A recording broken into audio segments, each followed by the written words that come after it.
Assalomu alaykum, Asrorbek Yusupov kanalining obunachilari. Bu videoga xush kelibsiz. Bu videoda Visual Studio kodini o'rnatishni ko'ramiz va sozlanishni ko'ramiz. Va brauzerga kiramiz xohlagan.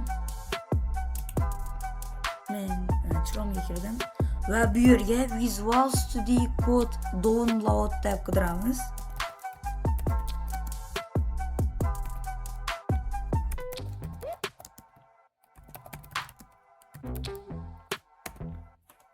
Mana va o'zini rasmiy saytiga kiramiz. Va bu yerda kompyuteringiz Windows mi yoki Mac mi yoki mana shu nima bilmayman. Meniki Windowsning ustiga bosaman. Va bu yerda mana o'rnatish ketyapti.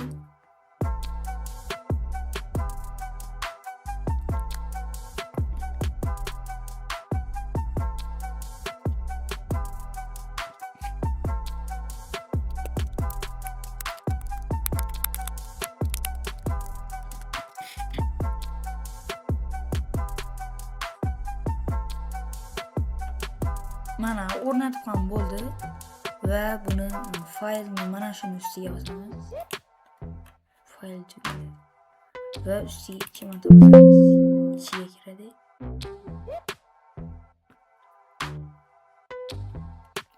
Va bu yerda tilini tanlaymiz. English. Va bu yerdan I assert the agreement. Next tugmasini bosamiz. Va yana next tugmasini bosamiz. Install.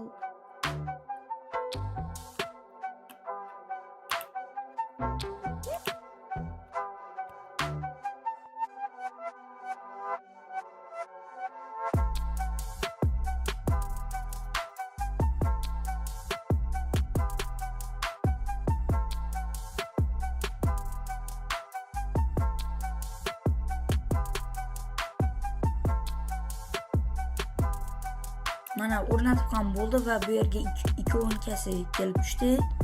Va men bundan oldingi videomda Python o'rnatishni o'rgatganman. O'sha videoni ko'rsangiz bo'ladi. Men shuning uchun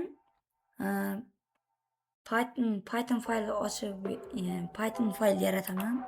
Undan oldin bu yerga kirib turib Pythonni o'rnatib olish kerak.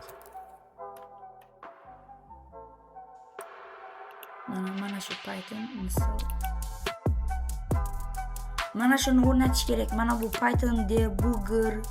Mana bularni o'rnatsa bo'lmaydi. Mana shu aynan mana shuni o'rnatish kerak. Python degan bo'lgani Python yozuvi bo'lishi kerak.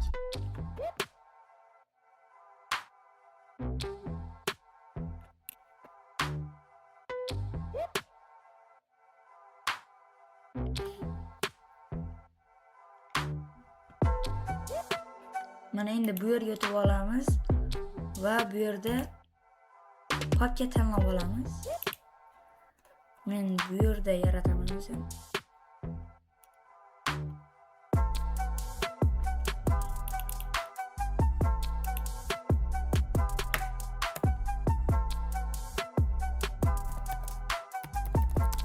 Xohlagan nom berishingiz mumkin.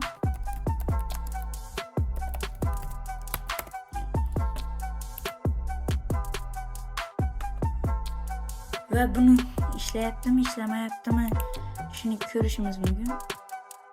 Va bu yerga new files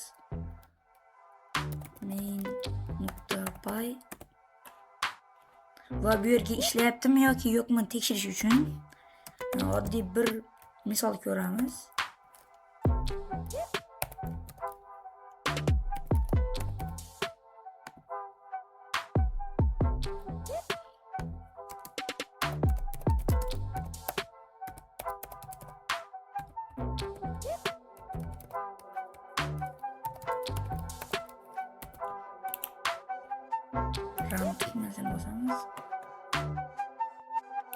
Mana kanalga obuna bo'ling. Bugungi videomiz shulardan iborat edi. Meni yo'qotib qo'ymaslik uchun videoga like bosing hamda obuna bo'lib qo'ying. Obuna bo'lganingiz uchun rahmat. Keyingi videoda ko'rishguncha.